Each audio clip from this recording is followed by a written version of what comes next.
Hi, this is Kevin Sharp from Kevin Sharp Outdoors, and here we go again. Another video response to a high school shooting. Um, here, like I said, here we go again. It's happening too much, and the media, the progressive media, is only focused on one thing: their gun ban agenda, their confiscation agenda. And I'm just getting so sick of it. If you hear some background noise, my kids are at home. But it's just a shame that you know what type of gun the guy used before you actually know the shooter's name. It's gotten to that point to where it's beyond coincidence now, and you know it's intentional. And then the progressive media wants to blame the legal, responsible gun owner, me, and you, for the action of an evil person. It really pisses me off. And I have to get on here and I have to issue my counterpoint and my video response to these progressive media, mainstream media tops, because nobody else is going to do it. I know Fox News does it, but it's like they're on cable. You don't really get to see them that much. And here, I am on YouTube, spouting off about it, but I have to do it. There's not enough of us doing it. We need to have a lot of YouTubers out there who believe in Second Amendment rights on here complaining, on here showing our points of views about it. And there's just very few of us that will do that. And it's just a shame that the media, so far, no mention of the victim or their families. I haven't heard that yet. And today is June 11th, so it's happened a couple days ago. I still haven't heard really a name. I haven't really heard the family. They've hardly even mentioned the shooter. The reason that is because it was a teenager. But they focus so just laser focused on the weapon. Oh, it was an AR-15 or whatever, and it's just like, it's just getting so to the point now that, okay, why don't they just come out and say it? We don't care that somebody got shot. We don't care that this poor kid lost his life, and this evil monster, took, another human being away from us. We're just going to talk about the gun that has no intent whatsoever. It's just doing what it does. But we're going to blame the gun. We're going to blame gun owners, and we're going to blame the gun. And it just pisses me off. It's all about the agenda. It's all about the gun grabbing agenda of the progressives. And that's where they, and I just get so sick and tired of when they do put the shooter up and they start talking about the shooter, how the progressive media always wants to label them mentally ill. There's some sort of mental illness, because you know why? Because in the agenda, it helps them get their gun ban stuff through. It helps them get their gun control through. I say gun control, it's really a gun ban that they want to get rid of all of them. But their gun control or whatever, being able to say, oh, if you've had a little history of mental illness, you can't own a gun. That's what they want to get to. They're progressing it to that. And it is complete and utter nonsense. All about the agenda. Not a care in the world that somebody lost their life. You don't hear that. It's all about, oh, these terrible guns and these terrible gun owners. Right. And then here I am, I'm listening to the news talking about it, and they're stating all their statistics about gun violence being on the rise and all these mass shootings, but they had to concede the fact that mass shootings has been pretty much level. And that these, most of the gun violence that's on the rise now is more or less petty criminals who are, like robbers, stuff like that. That's the gun violence that's going up. So drugs, stuff like that. And you can blame that also on progressive policies that have gotten us into such bad economic in such a bad economic state. You know, and it's just ridiculous. Then of course they drag their golden boy up on TV. You know, President Obama, and he says something that just gets me every time. He says he wishes that he could compromise, get this, with sportsmen. He said that first, sportsmen and responsible gun owners. And the first thing of course, he's trying to talk about the Second Amendment, but apparently he can't read. So let me just do it for you, okay? Here we go. Take a look. I don't know if you can see it or not. It's the Bill of Rights that I printed out. And it says this: a well-regulated militia, being necessary to the security of a free state, the right of the people to keep and bear arms shall not be infringed. Where did you hear anything about hunting or sportsmen in this? Anybody? Like I said, if you hear background noise, it's my kids.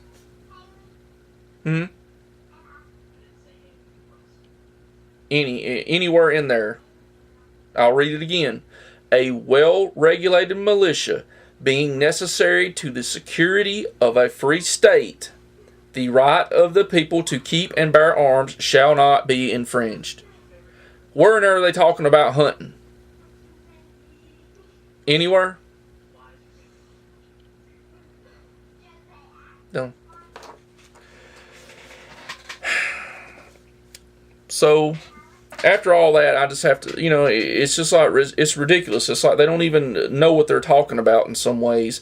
Sportsmen. What does sportsmen have a damn thing to do with it?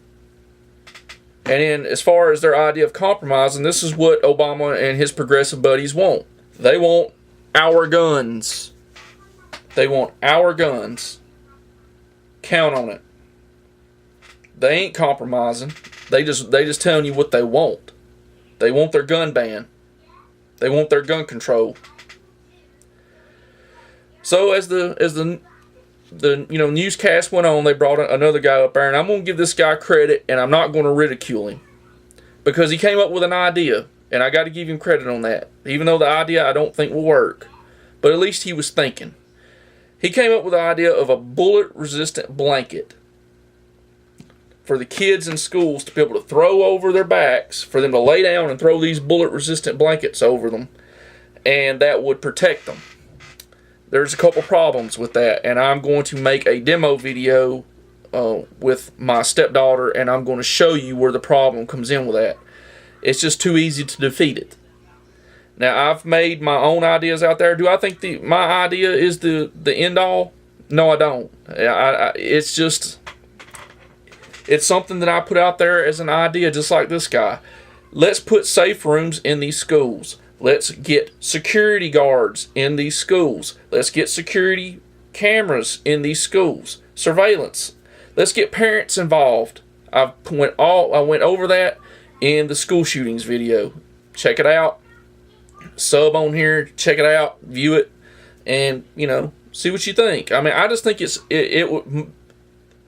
going to cost $1,000 per blanket, is what this guy said. And basically what it is a Kevlar blanket, from what I can gather. Bullet resistant, not bulletproof. Bullet resistant.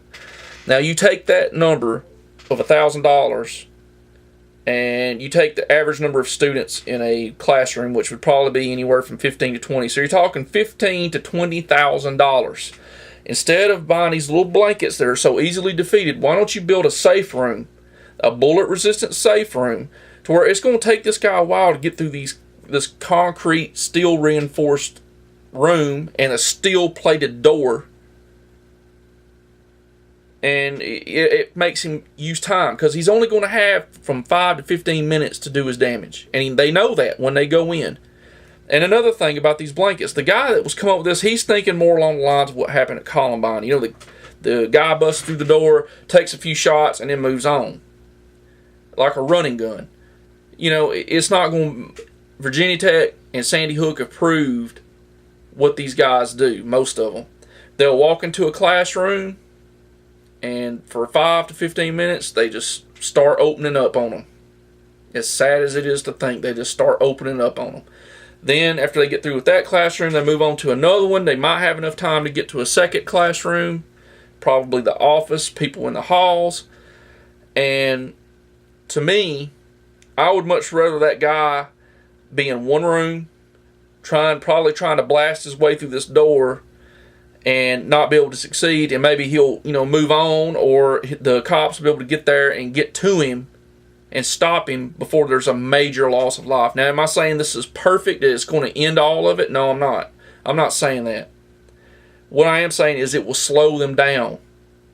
And, and since the progressives love these gun-free kill zones that they've made in schools, and since they don't want any sensible type of security there, like armed security guards, I've said in my video, on top of what I was talking about, the safe rooms and all the other surveillance stuff, they should have armed security guards. They should have an armed police officer in each and every school to be able to have a retaliatory capability there, to be able to go back in there and defend these kids and take this guy out.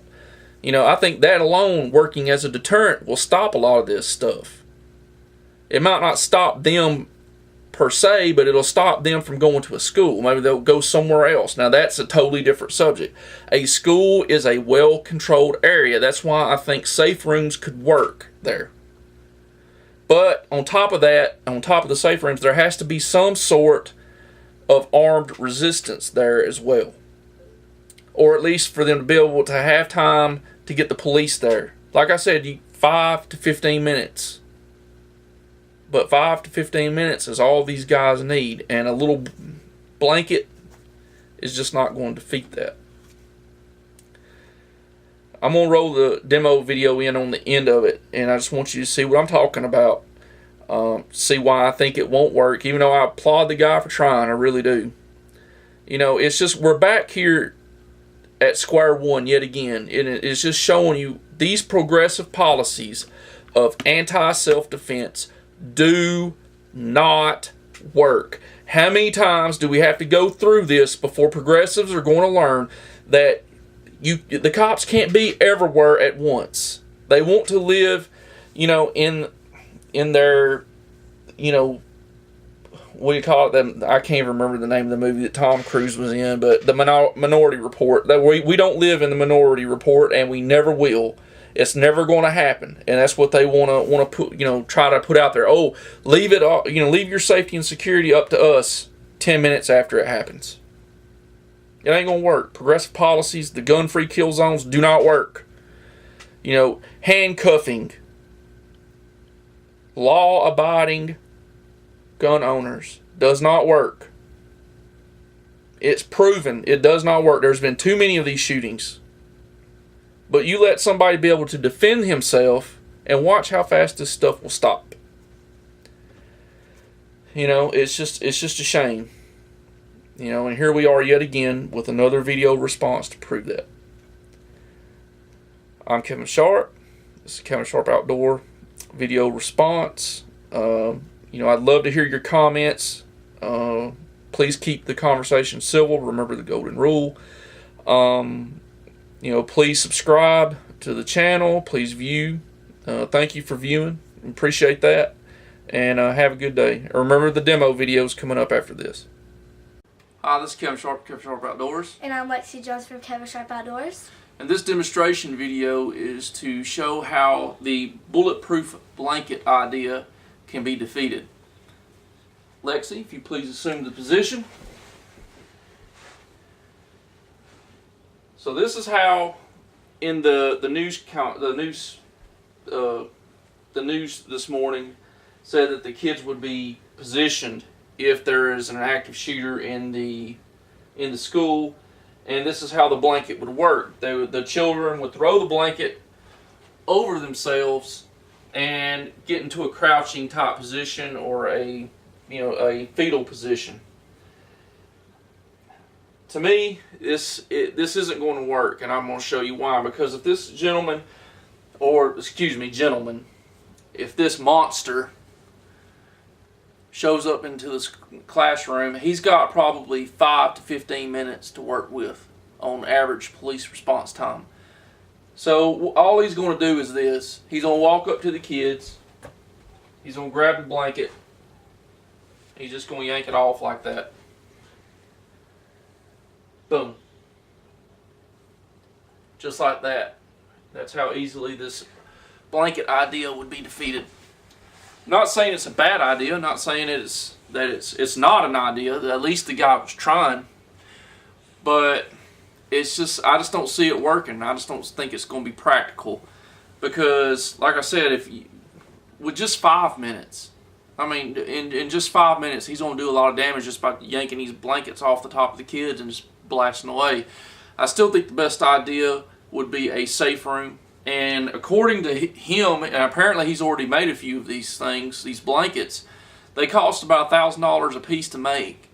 So if you take an average classroom, which averages 15 to 20 students in each classroom, you're talking $15,000 to $20,000 that could go towards building a safe room with concrete reinforced steel, rebar, constructed walls, and a steel-plated door, which would be much harder for the perpetrator to try to get through, try to shoot through, than these Kevlar blankets would be. And I just, I commend the guy for thinking, and it's always a good thing to have ideas out there. I'm not saying it's necessarily a bad idea. I could see it working if there was an armed response inside the school, such as an armed security guard or an armed police officer or possibly even an armed teacher. But I just don't think it's practical to let the kids sit there for 5 to 15 minutes and this guy just ripping the blankets off of them and shooting them as he goes. Or she goes.